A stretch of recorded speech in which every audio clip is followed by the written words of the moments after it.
ഈ അടുത്ത കാലത്ത് ഏതാണ്ട് 100 ദിവസങ്ങൾ നമ്മുടെ ദേവാലയങ്ങൾ അടഞ്ഞുകിടന്നു. കൊറോണയെ പ്രതിരോധിക്കുകയായിരുന്നു നമ്മുടെ ലക്ഷ്യം. അതിനുശേഷം നമ്മുടെ ദേവാലയങ്ങൾ വീണ്ടും തുറന്നു.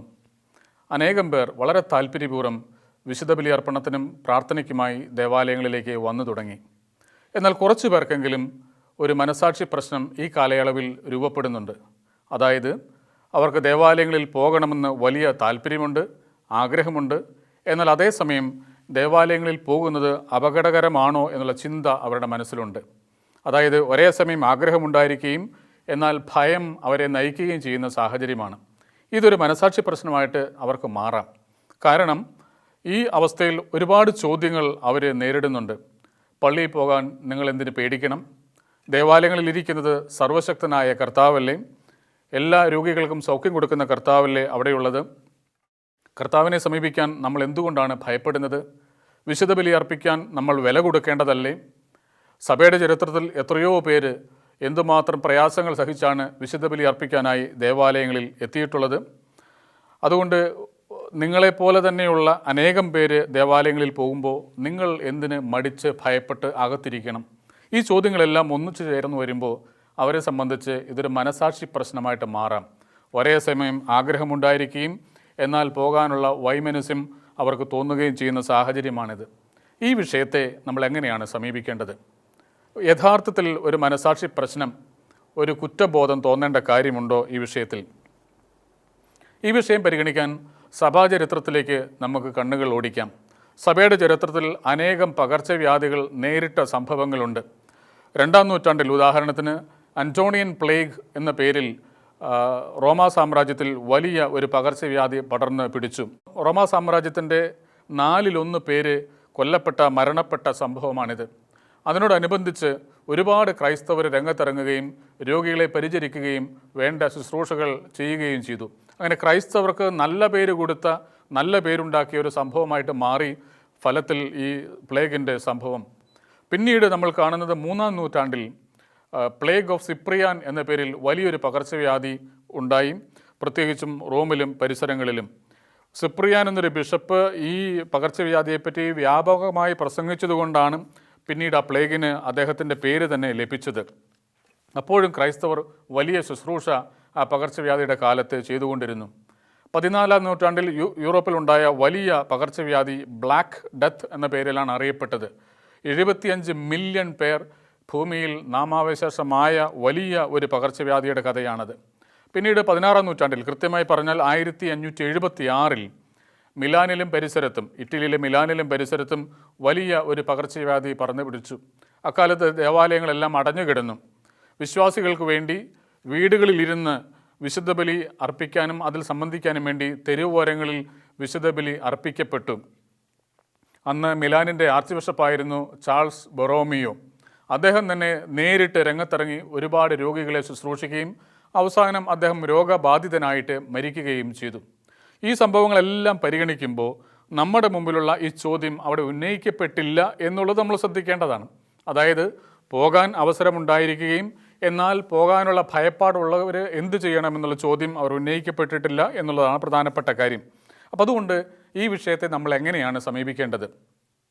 ഈ വിഷയത്തെ നമുക്ക് സമീപിക്കാനുള്ള ഒരു മാർഗം, അപകട സാധ്യതയുള്ളപ്പോൾ, റിസ്കി എന്ന് പറയാവുന്നൊരു സാഹചര്യത്തിൽ നമ്മൾ എന്ത് ചെയ്യണം? അതിന് വിശ്വാസത്തിൻ്റെയും ധാർമ്മികതയുടെയും വെളിച്ചത്തിലുള്ള ഉത്തരങ്ങളാണ് നമ്മൾ കാണേണ്ടത്, നമ്മൾ അന്വേഷിക്കേണ്ടത്.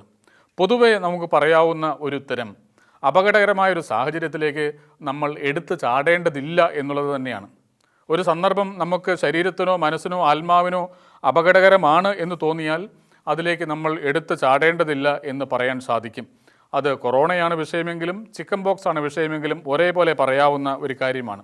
എന്തുകൊണ്ട് നമ്മളിങ്ങനെ പറയുന്നു? എന്തുകൊണ്ടാണ് ഇത്തരമൊരു സമീപനം എടുക്കുന്നത്? 4 കാരണങ്ങൾ വളരെ ചുരുങ്ങിയ വാക്കുകളിൽ പറയുകയാണ്. ഒന്നാമത്തെ കാര്യം, 5-ാം പ്രമാണം പറയുന്നു കൊല്ലരുത്.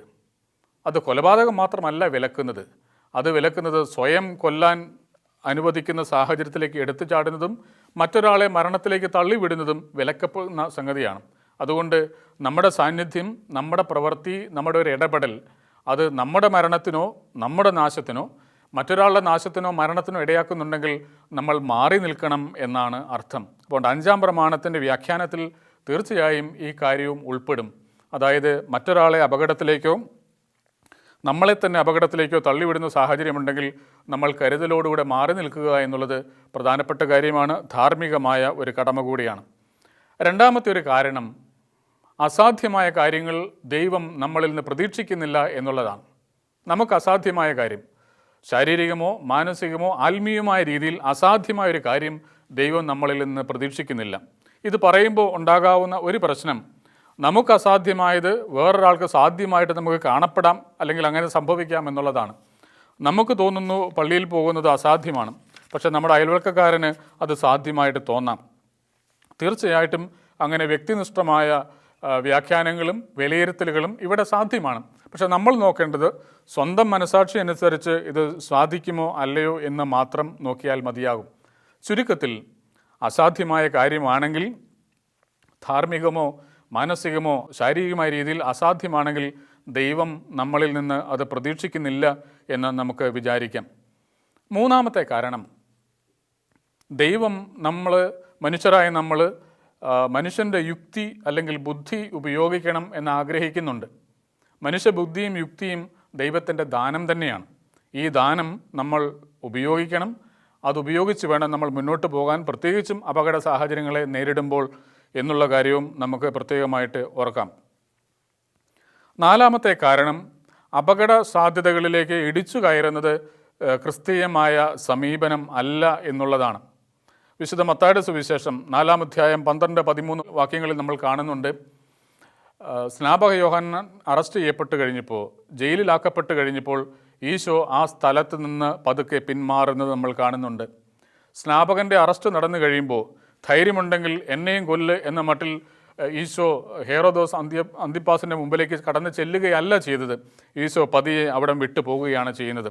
ഈശോ ഒരു ഭീരുവായതുകൊണ്ടല്ല, മറിച്ച് തൻ്റെ സമയം ഇനിയും ആയിട്ടില്ല എന്നുള്ള തിരിച്ചറിവുകൊണ്ട് കർത്താവ് അവിടുന്ന് പതുക്കെ മാറുന്നതാണ് നമ്മൾ കാണുന്നത്. അതായത് ഒരു സാഹചര്യത്തിൽ നിന്ന് ബുദ്ധിപൂർവ്വം അവധാനതയോടുകൂടെ പിൻവാങ്ങുന്നതും ക്രിസ്തീയ സമീപനത്തിൻ്റെ ഭാഗമാണ്. അപ്പോൾ ഇത് പറയുമ്പോൾ, അതായത് അപകട സാഹചര്യങ്ങളിൽ നിന്ന്, അപകടകരമാണ് സാഹചര്യം എന്ന് തോന്നിയാൽ മാറുന്നതിൽ തെറ്റില്ല, കുഴപ്പമില്ല എന്ന് പറയുമ്പോൾ നമുക്ക് ഉന്നയിക്കാവുന്ന രണ്ട് സവിശേഷമായ ചോദ്യങ്ങളുണ്ട്. ഒന്ന്, അപകട സാധ്യതയിലുള്ളവരെ നമ്മൾ സഹായിക്കണ്ടേ എന്നുള്ളതാണ്. ഏതെങ്കിലും തരത്തിൽ അപകടത്തിൽപ്പെടുന്നവർ, അപകട രംഗങ്ങളിലുള്ളവർ, രോഗാവസ്ഥയിലുള്ളവർ, അവരെ നമ്മൾ സഹായിക്കണ്ടേ എന്നുള്ള ചോദ്യമുണ്ട്. ഉത്തരം, നമ്മളവരെ സഹായിക്കണം എന്ന് തന്നെയാണ്. എന്തുമാത്രം സഹായിക്കണം, ഏത് പരിധിവരെ സഹായിക്കണം തുടങ്ങിയ ചോദ്യങ്ങളൊക്കെ വീണ്ടും ചർച്ച ചെയ്യേണ്ട സംഗതികളാണ്. പക്ഷേ ഉത്തരം, നമ്മളവരെ സഹായിക്കണം എന്ന് തന്നെയാണ്. അങ്ങനെ അപകട സാധ്യതയുള്ളവരെയും രോഗികളെയും സഹായിക്കുക എന്നുള്ളത് ക്രൈസ്തവ സമീപനത്തിൻ്റെ മുഖമുദ്ര തന്നെയായിരുന്നു. പ്രത്യേകിച്ചും എല്ലാ പകർച്ചവ്യാധി സംഭവങ്ങളിലും ക്രൈസ്തവർ ഇക്കാര്യത്തിൽ മുന്നിട്ട് നിന്നതായിട്ട് ചരിത്രം നമ്മളെ പഠിപ്പിക്കുന്നുണ്ട്. നമ്മളിത് പറയുമ്പോൾ ഓർക്കേണ്ട പ്രധാനപ്പെട്ട കാര്യം, ഈ രോഗികളെ, പ്രത്യേകിച്ചും പകർച്ചവ്യാധി അനുഭവിക്കുന്ന രോഗികളെ സഹായിക്കുന്നതിൽ എല്ലാവർക്കും ഒരേ തരത്തിലുള്ള ഉത്തരവാദിത്തമല്ല ഉള്ളത്. എല്ലാവരും ഒരേ രീതിയിൽ എല്ലാവരെയും സഹായിക്കണം എന്ന നിർബന്ധവും ഇല്ല. എന്നാൽ പ്രത്യേകമായ രീതിയിൽ കടമയുള്ളവരാണ് വൈദ്യ സഹായം ചെയ്യേണ്ട ആൾക്കാർ. ഡോക്ടർമാർ, നഴ്സുമാർ, അതുപോലെ ഏതെങ്കിലും തരത്തിൽ പബ്ലിക് സർവൻസായിട്ട് മാറുന്നവർ, വൈദികർ, പൊതുജന സേവനം നടത്തുന്നവർ, അവരെല്ലാം പ്രത്യേകമായ രീതിയിൽ എല്ലാവരെയും, പ്രത്യേകിച്ച് രോഗികളെ സഹായിക്കാൻ കടപ്പെട്ട ആൾക്കാരാണ്. 1527 ജർമ്മനിയിലെ വിറ്റൻബർഗ് എന്ന സ്ഥലത്ത് വലിയൊരു പ്ലേഗ് പടർന്നു പിടിച്ചു. ഒരുപാട് പേര് മരണമടഞ്ഞു. ആ സമയത്ത് മാർട്ടിൻ ലൂതർ ഈ വിഷയം ഉന്നയിച്ച് ഒരു ദീർഘമായ ലേഖനം എഴുതിയിട്ടുണ്ട്. അദ്ദേഹത്തിൻ്റെ പ്രധാനപ്പെട്ട ചോദ്യം ഇതായിരുന്നു: ഈ അപകട സാഹചര്യങ്ങളിൽ നിന്ന് ക്രിസ്ത്യാനികൾ ഓടിപ്പോകണമോ, അതോ അവിടെ നിന്ന് കൂടെയുള്ളവരെ പരിചരിക്കാൻ ശ്രദ്ധിക്കണമോ എന്നായിരുന്നു അദ്ദേഹത്തിൻ്റെ ചോദ്യം. ആ ചോദ്യത്തിന് അദ്ദേഹത്തിൻ്റെ ദീർഘമായ ഉത്തരത്തിൽ അദ്ദേഹം പ്രതിപാദിക്കുന്നത്, ക്രിസ്ത്യാനികൾ വീരോചിതമായ രീതിയിൽ തന്നെ മറ്റുള്ളവരെ സഹായിക്കാൻ ശ്രമിക്കണം, തുനിയണം, അതിനുവേണ്ടി പണിപ്പെടണം എന്ന് തന്നെയായിരുന്നു. അദ്ദേഹം അനേകം ഉദാഹരണങ്ങളും കാര്യങ്ങളും വിശുദ്ധ ഗ്രന്ഥത്തിൽ നിന്ന് ഉദ്ധരിച്ചുകൊണ്ടാണ് ഈ ഉത്തരത്തിലേക്ക് എത്തുന്നത്. അപ്പോൾ നമ്മൾ ഒന്നാമത്തെ ചോദ്യമാണ് പരിഗണിച്ചത്: അപകട സാഹചര്യങ്ങളിലാകുന്നവരെ സഹായിക്കാനുള്ള കടമ നമുക്കുണ്ടോ? കടമയുണ്ട് എന്നാണ് നമ്മുടെ ഉത്തരം. പ്രത്യേകിച്ചും വൈദ്യ മേഖലയിൽ സഹായിക്കുന്നവർക്ക്, ശുശ്രൂഷിക്കുന്നവർക്ക് പ്രത്യേകമായ കടമയുണ്ട് എന്ന് നമുക്ക് പറയാം. അങ്ങനെ സഹായിക്കുമ്പോൾ നമ്മൾ നമ്മളെ തന്നെ അപകടപ്പെടുത്തി മറ്റുള്ളവരെ സഹായിക്കണമോ എന്നുള്ളത് വേറൊരു ചോദ്യമാണ്, അല്ലെങ്കിൽ അടുത്ത ചോദ്യമായിട്ട് നമ്മൾ കാണേണ്ടതാണ്. ഇനി രണ്ടാമത്തെ വിഷയം, അതാണ് നമ്മുടെ ഇന്നത്തെ പ്രധാനപ്പെട്ട ചിന്താവിഷയം. അതായത് അപകടകരം എന്ന് തോന്നാവുന്ന ഒരു സന്ദർഭത്തിൽ വിശുദ്ധ ബലിയിൽ സംബന്ധിക്കാൻ എനിക്ക് കടമയുണ്ടോ? അതാണ് പ്രധാനപ്പെട്ട ചോദ്യം. അതൊരു മനസാക്ഷി പ്രശ്നമായിട്ട് മാറേണ്ടതുണ്ടോ? അതിനെക്കുറിച്ച് ഞാൻ ഭാരപ്പെടേണ്ടതുണ്ടോ? എനിക്ക് കുറ്റബോധം തോന്നേണ്ടതുണ്ടോ? അതൊരു പാപമായും വീഴ്ചയായും തോന്നേണ്ടതുണ്ടോ? ഉത്തരം ഇല്ല എന്നുള്ളതാണ്. എന്തുകൊണ്ട് ഇല്ല എന്ന് പറയുന്നു? നമുക്കതിലേക്ക് വരാം. അതിനു മുമ്പ് ഇതെല്ലാവരും ചെയ്യുന്നതിനെക്കുറിച്ചല്ല നമ്മൾ പറയുന്നത്, മറിച്ച് പോകാൻ ആഗ്രഹമുണ്ട്, തീക്ഷ്ണമായിട്ടുള്ള ആഗ്രഹമുണ്ട്, പോകുന്നതിൽ യാതൊരു മടിയുമില്ല, വിശുദ്ധ ബലിയിൽ സംബന്ധിച്ചുകൊണ്ടിരിക്കുന്ന ആളാണ്. പക്ഷേ ഈ പ്രത്യേക സാഹചര്യത്തിൽ ഭയം തോന്നുന്നു, മടി തോന്നുന്നു. ഇതാണ് വിഷയം. അങ്ങനെയുള്ളവരെ സംബന്ധിച്ച് ഈ സാഹചര്യത്തിൽ പോകാനുള്ള ബാധ്യത, കടമ ഇല്ല എന്നാണ് പറഞ്ഞത്. എന്നാൽ മറ്റൊരാൾക്ക് വ്യക്തിപരമായും വീരോചിതമായ ഒരു ഉൾവിളി തോന്നുകയാണ്, പോകണം, വിശ്വാസത്തിൻ്റെ പേരിൽ വിശുദ്ധ ബലിയിൽ സംബന്ധിക്കണം, രോഗമുണ്ടായാൽ സാരമില്ല, എന്നാലും ഞാൻ പോകും. അങ്ങനെ വളരെ വ്യക്തിപരമായ വീരോചിതമായ വിശ്വാസത്തിൻ്റെ പേരിൽ ഉൾവിളി തോന്നുന്നുണ്ടെങ്കിൽ തീർച്ചയായിട്ടും അവർക്ക് പോകാവുന്നതാണ്. അവരെ നമ്മൾ തടയാനും പാടില്ല. അതുകൊണ്ട് ഇതെല്ലാവർക്കും ബാധകമായ ഒരു പൊതു തത്വം പറയുകയല്ല, പോകണ്ട എന്ന് പറയുകയല്ല, മറിച്ച് ആഗ്രഹമുണ്ടായിട്ടും ഭയം തോന്നുന്നവരുണ്ടെങ്കിൽ പോകേണ്ടതില്ല എന്നാണ് പറയുന്നത്. നമ്മളിത് പറയുമ്പോൾ ഇതിനോട് ബന്ധപ്പെട്ട് ഒരുപാട് ചോദ്യങ്ങൾ അത് ഉയർന്നു വരാൻ സാധ്യതയുണ്ട്. ഉദാഹരണത്തിന്, ദിവ്യകാരുണ്യ ഈശോയെ സമീപിക്കാൻ നമ്മൾ എന്തിനാണ് ഭയപ്പെടുന്നത്? കർത്താവിന് ശക്തിയില്ലേ? സർവശക്തനല്ലേ അവിടുന്ന്? വിശ്വാസമല്ലേ ശരിക്കും നമ്മളെ മുന്നോട്ട് നയിക്കേണ്ടത്? വിശ്വാസമല്ലേ നമ്മളെ മുന്നോട്ട് ചലിപ്പിക്കേണ്ടത്? നമ്മൾ എന്തിനാണ് ഭയപ്പെടുന്നത്? നമ്മുടെ കാര്യം കർത്താവ് നോക്കില്ലേ? കർത്താവിൻ്റെ കാര്യം നമ്മൾ നോക്കുന്നു, നമ്മുടെ കാര്യം കർത്താവ് നോക്കിക്കൊള്ളില്ലേ? അപ്പോൾ പ്രധാനപ്പെട്ട വിഷയം ദൈവത്തിൻ്റെ ശക്തി എന്നുള്ളതാണ്. രോഗത്തിൻ്റെ മുമ്പിൽ, പകർച്ചവ്യാധിയുടെ മുമ്പിൽ, രോഗം വ്യാപിക്കാനുള്ള സാധ്യതയുടെ മുമ്പിൽ കർത്താവിൻ്റെ ശക്തി വ്യാപരിക്കില്ലേ? അത് നമ്മൾ വിശ്വസിക്കണ്ടേ എന്നുള്ളതാണ് ചോദ്യം. അതിനോട് ബന്ധപ്പെട്ട ഏതാനും ചെറിയ ചിന്തകളാണ് നമ്മൾ പരിഗണിക്കാൻ പോകുന്നത്. നമ്മൾ കാണേണ്ട പ്രധാനപ്പെട്ട ഒരു കാര്യം ദൈവത്തിൻ്റെ ശക്തിയെ എങ്ങനെ കാണണം എന്നുള്ളതാണ്. ദൈവശക്തിയെ നമ്മൾ മാന്ത്രികമോ യാന്ത്രികമോ ആയിട്ട് കാണരുത്. മാന്ത്രികം, യാന്ത്രികം എന്നൊക്കെ പറയുന്നത് ഒരു പ്രാസം ഒപ്പിച്ച് പറഞ്ഞതല്ല, ബോധപൂർവം പറയുന്നതാണ്. മാന്ത്രികമെന്ന് പറഞ്ഞാൽ മാജിക്കലായിട്ട് നമ്മൾ കാണരുത്, അല്ലെങ്കിൽ യാന്ത്രികമായി മെക്കാനിക്കലായിട്ടും കാണരുത്, മറിച്ച് വളരെ വ്യക്തിപരമായും വിശ്വാസത്തിൻ്റെ അടിസ്ഥാനത്തിലും കാണേണ്ടതാണ് ദൈവത്തിൻ്റെ ശക്തി. ഞാനത് വിശദമാക്കാം. അതായത് സ്വിച്ചിട്ടാൽ ലൈറ്റ് കത്തുന്നു, അതുപോലെ ഞാൻ പള്ളിയിൽ ചെന്നാൽ എൻ്റെ കാര്യം നടക്കുന്നു. വളരെ യാന്ത്രികമായിട്ട് കാണേണ്ട ഒരു സംഗതിയല്ല ദൈവത്തിൻ്റെ ശക്തി എന്ന് പറയുന്നത്. അത് വിശ്വാസത്തിൻ്റെ അടിസ്ഥാനത്തിലും വ്യക്തിപരമായിട്ടും നമ്മൾ കാണേണ്ട സംഗതിയാണ്. അതുകൊണ്ട് ദൈവത്തിൻ്റെ പ്രവർത്തനം നടക്കുന്നിടത്ത് നമ്മുടെ പ്രവർത്തനത്തിനും നമ്മുടെ യുക്തിക്കും നമ്മുടെ അധ്വാനത്തിനും സ്ഥാനമുണ്ട്. നമ്മളെപ്പോഴും അങ്ങനെ തന്നെയാണ് ചെയ്യുന്നത്. ദൈവം പ്രവർത്തിക്കും, നമ്മൾ വിശ്വസിക്കുന്നു. അതേസമയം നമ്മുടെ പ്രവൃത്തി, മാനുഷികമായ ഇടപെടൽ, മാനുഷികമായ പ്രവൃത്തികൾ, അതിനെപ്പോഴും സാധ്യതയുണ്ട്. നമ്മളത് പരിഗണിച്ച് തന്നെയാണ് എല്ലാ കാര്യങ്ങളും ചെയ്യുന്നതും ജീവിച്ച് പോരുന്നതും. മറിച്ചായിരുന്നെങ്കിൽ ദൈവം എല്ലാം നോക്കിക്കോളും, നമ്മളൊന്നും ചെയ്യേണ്ട എന്നായിരുന്നു നമ്മുടെ പക്ഷമെങ്കിൽ നമ്മുടെ ദേവാലയങ്ങൾ എന്തിനാണ് നമ്മൾ പൂട്ടിയിടുന്നത്? കള്ളൻ കയറുമെന്ന് നമ്മൾ എന്തിനാണ് ഭയപ്പെടുന്നത്? നമ്മളെന്തിനാണ് നമ്മുടെ സ്ഥാപനങ്ങൾക്ക് മുമ്പിൽ നമ്മൾ CCTV ക്യാമറകൾ വയ്ക്കുന്നത്? ദൈവം നോക്കിക്കൊള്ളും എന്നുള്ള വിശ്വാസം നമുക്കുണ്ട്. അതേസമയം നമ്മൾ ചെയ്യേണ്ടത് നമ്മൾ ചെയ്യണം എന്നുള്ള ഉത്തമ ബോധ്യവും നമുക്കുണ്ട്. സക്രാരിയിലിരിക്കുന്നത് സർവശക്തനായ കർത്താവാണെന്ന ബോധ്യമുള്ള നമ്മൾ തന്നെയാണല്ലോ സക്രാരി പൂട്ടിയിടുന്നത്. ഇപ്പോൾ കർത്താവിനെ വിശ്വാസമില്ലാത്തത് കൊണ്ടല്ല, കർത്താവിൻ്റെ ശക്തിയെ ചെറുതായി കാണുന്നത് കൊണ്ടല്ല, മറിച്ച് നമ്മുടെ പ്രയത്നവും നമ്മുടെ ശ്രദ്ധയും വേണ്ട സമയത്ത് വേണം എന്നുള്ള ചിന്ത ഉള്ളതുകൊണ്ട് തന്നെയാണ്. അത് ദൈവത്തിൻ്റെ ശക്തിയെ കുറയ്ക്കുന്നതല്ല, മറിച്ച് മനുഷ്യൻ്റെ അധ്വാനത്തെയും മനുഷ്യൻ്റെ ശ്രമത്തെയും മനുഷ്യൻ്റെ യുക്തിബോധത്തെയും മതിയായ രീതിയിൽ വിലമതിക്കുന്നതിൻ്റെ അടയാളം കൂടിയാണ്. ഈ ബോധ്യവും നമുക്ക് വേണം. വേറൊരു ഉദാഹരണം പറയാം. അത് മർക്കോസിൻ്റെ സുവിശേഷം 16-ാം അധ്യായം 18-ാമത്തെ വാക്യമാണ്. ഈശോ പറയുകയാണ്, വിശ്വസിക്കുന്നവരോടുകൂടെ ഈ അടയാളങ്ങൾ കാണും. അവർ എൻ്റെ നാമത്തിൽ പിശാചുക്കളെ പുറത്താക്കും, അവർ വിവിധ ഭാഷകൾ, പുതിയ ഭാഷകൾ സംസാരിക്കും, മാരകമായത് എന്തു കുടിച്ചാലും അവരെ ബാധിക്കുകയില്ല. മാരകമായത് എന്തു കുടിച്ചാലും അവരെ ബാധിക്കുകയില്ല. ഇത് ഈശോയുടെ വാക്കുകളാണ്. നമുക്ക് വിശ്വസിക്കാവുന്ന കാര്യമാണ്, കർത്താവ് പറയുന്ന കാര്യമാണ്. ഇതിനെ നമ്മൾ എങ്ങനെയാണ് ഉൾക്കൊള്ളേണ്ടത്? മാരകമായത് എന്തു കുടിച്ചാലും നമ്മളെ ബാധിക്കുകയില്ല. കർത്താവ് അങ്ങനെ പറഞ്ഞിട്ടുണ്ട്, കർത്താവിന് എനിക്ക് വിശ്വാസമാണ്, കർത്താവിൻ്റെ വാക്കുകളെയും വിശ്വാസമാണ് എന്നും പറഞ്ഞ് വിഷമെടുത്ത് കുടിച്ചാൽ നമ്മളതിൻ്റെ ഫലം അറിയും. എന്നാൽ ഈ വാക്കുകൾക്ക് ഫലമില്ലേ? ഈ വാക്കുകൾ ഫലിച്ചിട്ടില്ലേ? 2-ാം നൂറ്റാണ്ടിൽ രക്തസാക്ഷിയായിട്ട് മരിച്ച ആളാണ് വിശുദ്ധ ഹെർമിയാസ്. അദ്ദേഹത്തെ വിഷം കൊടുത്ത് കൊല്ലാൻ പല പ്രാവശ്യം മതമർദ്ദകർ തുനിഞ്ഞു. അദ്ദേഹത്തെ വിഷം കുടിപ്പിച്ചു, പക്ഷേ വിഷം ഫലിച്ചില്ല. അവസാനം അവർ അദ്ദേഹത്തെ മർദ്ദിച്ച് വെട്ടിക്കൊല്ലുകയാണ് ചെയ്തത്. അപ്പോൾ അതായത് ഈ വചനത്തെ നമ്മളെങ്ങനെ കാണണം, വ്യാഖ്യാനിക്കണം എന്നുള്ളതൊരു വിഷയം തന്നെയാണ്. അതായത് കർത്താവ് അങ്ങനെ പറഞ്ഞിട്ടുണ്ട്, വിഷവസ്തുക്കൾ അവരെ ഉപദ്രവിക്കുകയില്ല എന്ന് പറഞ്ഞതുകൊണ്ട് ഏത് അപകടവും നമ്മൾ എടുത്തണിയുക എന്നല്ല അർത്ഥം. മറ്റൊരു ഉദാഹരണം വിശുദ്ധ ബെനഡിക്റ്റാണ്. വിശുദ്ധ ബെനഡിക്റ്റ് പല പ്രാവശ്യം അദ്ദേഹത്തെ വിഷം കൊടുക്കുന്ന സാഹചര്യം ഉണ്ടായി. പക്ഷെ അദ്ദേഹം പ്രാർത്ഥിച്ച സമയത്ത് ഈ ഭക്ഷ്യവസ്തുക്കൾ കഴിക്കാൻ പോകുന്ന ഭക്ഷണവസ്തുക്കൾ പ്രാർത്ഥിച്ചതോടുകൂടെ അതിൻ്റെ വിഷാംശം നീങ്ങിപ്പോവുകയും അതിൽ നിന്നെല്ലാം അദ്ദേഹം രക്ഷപ്പെടുകയും ചെയ്തതായിട്ട് ചരിത്രത്തിൽ നമ്മൾ വായിക്കുന്നുണ്ട്. ഈശോയുടെ വാക്കുകൾ അദ്ദേഹത്തിൻ്റെ കാര്യത്തിൽ പ്രവർത്തിച്ചതാണ് നമ്മൾ കാണുന്നത്. അപ്പോൾ അതുകൊണ്ട് നമ്മൾ ചെയ്യേണ്ട പ്രധാനപ്പെട്ട കാര്യം ദൈവത്തിൻ്റെ ശക്തിയെ മാന്ത്രികമായിട്ടോ യാന്ത്രികമായിട്ടോ അല്ല മനസ്സിലാക്കേണ്ടത്. വിശ്വാസത്തിൻ്റെയും കർത്താവിനോടുള്ള ബന്ധത്തിൻ്റെയും പശ്ചാത്തലത്തിൽ വേണം മനസ്സിലാക്കാനായിട്ട്. മറിച്ചാണെങ്കിൽ സംഭവിക്കാൻ പോകുന്നത്, ഈശോയുടെ വാക്കുകൾ അത് കർത്താവ് ഇങ്ങനെ പറഞ്ഞിട്ടുണ്ട്, കർത്താവിൻ്റെ കാര്യം നോക്കിക്കൊള്ളും എന്ന മട്ടിലാവുമ്പോൾ ദൈവത്തിൻ്റെ ശക്തിയെ നമ്മൾ തീരെ ലഘൂകരിക്കും. അതായത് എനിക്ക് കൈകാര്യം ചെയ്യാവുന്നൊരു ശക്തിയാണ് കർത്താവ് എന്ന് വരും. എൻ്റെ പോക്കറ്റിലിട്ട് നടക്കാവുന്ന ഒരു ദൈവമാണ് എൻ്റെ ദൈവം എന്ന് വരും. എൻ്റെ ഒരു വളർത്ത് ദൈവം, ഒരു ഡൊമസ്റ്റിക് ഗോഡ്, അങ്ങനെയല്ല.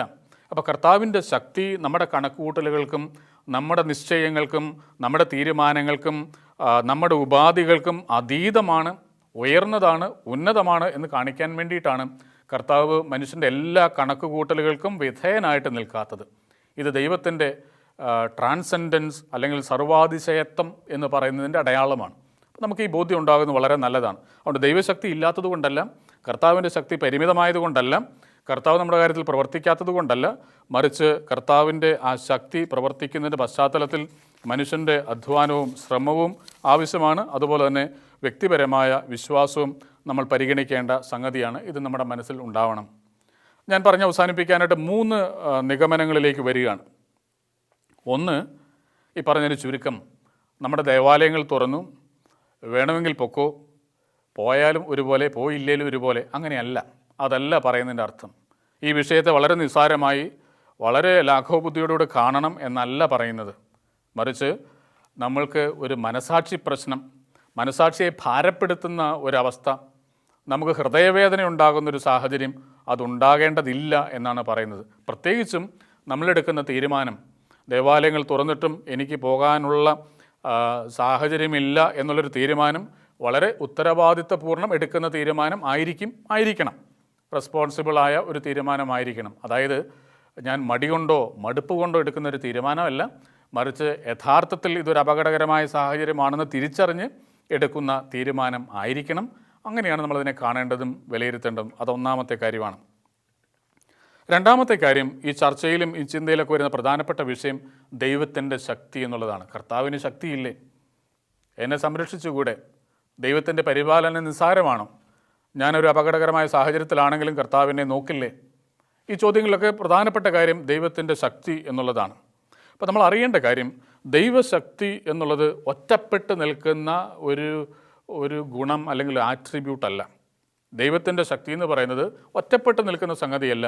ദൈവത്തിൻ്റെ ശക്തി ഒരേ സമയം ദൈവത്തിൻ്റെ സ്നേഹം കൂടെയാണ്. ദൈവശക്തിയും ദൈവസ്നേഹവും ഒന്നിച്ച് നിൽക്കുന്ന സംഗതിയാണ്. എന്താ ഈ പറയുന്നതിൻ്റെ അർത്ഥം?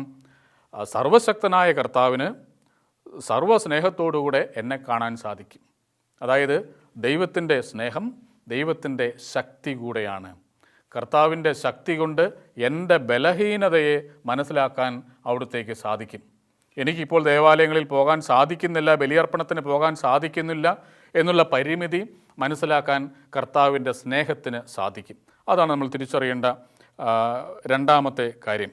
മൂന്നാമതായിട്ട്, അവസാനമായി, നമുക്കറിയാം ദൈവാരാധന ഒരു കടമയാണ്. കർത്താവിനെ ആരാധിക്കണം, കർത്താവിൻ്റെ മുമ്പിൽ ബലിയർപ്പിക്കണം എന്നവിടെ നിന്ന് ആഗ്രഹിക്കുന്നുണ്ട്. അതിൻ്റെ നിർവഹണം നടത്താൻ നമുക്ക് വലിയ കൃപ ആവശ്യമുണ്ട്. കർത്താവിൻ്റെ കൃപയാൽ മാത്രമേ നമുക്ക് ഇത് നിർവഹിക്കാനായിട്ട് സാധിക്കുകയുള്ളൂ. അതേസമയം നമ്മൾ ഓർത്തിരിക്കേണ്ട ഒരു കാര്യമാണ്, ഇതൊരു അവകാശമല്ല. എന്തു വന്നാലും എങ്ങനെ വന്നാലും ഞാൻ ബലി അർപ്പിച്ചിരിക്കും എന്ന് പറയാൻ നമുക്ക് അവകാശമില്ല. മറിച്ച് ഇതൊരു ആനുകൂല്യമാണ്. കർത്താവ് തരേണ്ട ഒരു കൃപയാണ്. നമുക്ക് പള്ളികളുണ്ട്, നമുക്ക് വൈദികരുണ്ട്, നമുക്ക് സമയമുണ്ട്. പക്ഷേ ബലിയർപ്പിക്കാൻ പറ്റണോ എന്നുള്ളത് കർത്താവ് തീരുമാനിക്കും. കർത്താവ് തരേണ്ട ഒരു കൃപയാണിത്, ഒരു ആനുകൂല്യമാണിത്. ഇതിനെപ്പറ്റിയുള്ളൊരു ചെറിയ സൂചന നൽകുന്നതാണ് വിശുദ്ധ ഗ്രന്ഥത്തിൽ ഹെബ്രായ ലേഖനം 12-ാം അധ്യായം 28-ാമത്തെ വാക്യം. ഹെബ്രായ ലേഖനം 12:28 നമ്മൾ അവിടെ ഇങ്ങനെ വായിക്കുകയാണ്: സുസ്ഥിരമായ രാജ്യം ലഭിച്ചതിൽ നമുക്ക് നന്ദിയുള്ളവരാകാം. അങ്ങനെ ദൈവത്തിന് സ്വീകാര്യമായ ആരാധന ഭയഭക്ത്യാദരങ്ങളോടെ നമുക്ക് അർപ്പിക്കാം. നന്ദിയുള്ളവരായിക്കൊണ്ട് ദൈവത്തിന് സ്വീകാര്യമായ ബലി ആരാധന ഭയഭക്ത്യാദരങ്ങളോടെ അർപ്പിക്കാം എന്ന് പറയുകയാണ്. അപ്പം അതായത് ഈ ബലി അർപ്പിക്കുക എന്നുള്ളത് നമ്മുടെ കടമയാണ്, കർത്താവ് തരുന്നൊരു കൃപയാണ്. പക്ഷേ അവകാശമായിട്ട് കാണുകയല്ല, ആനുകൂല്യമായിട്ട് കാണുകയാണ് വേണ്ടത്. ഇത്രയും വർഷങ്ങൾ ഇടതടവില്ലാതെ, യാതൊരു തടസ്സവും കൂടാതെ, ഒരു ബുദ്ധിമുട്ടും അനുഭവിക്കാതെ ആഗ്രഹിച്ചപ്പോഴൊക്കെ ബലിയർപ്പിക്കാൻ സാധിച്ചെങ്കിൽ കർത്താവ് തന്ന ഒരു കൃപയാണത്, കർത്താവ് തന്ന ഒരു ആനുകൂല്യമാണത്. നമുക്ക് പള്ളികൾ പണിയാൻ സാധിച്ചതുകൊണ്ട്, നമുക്ക് ആവശ്യത്തിന് വൈദികരുള്ളതുകൊണ്ട് സാധിച്ച ഒരു കാര്യം എന്നതിനേക്കാൾ കൂടുതൽ കർത്താവ് തന്ന ഒരു കൃപയാണത്.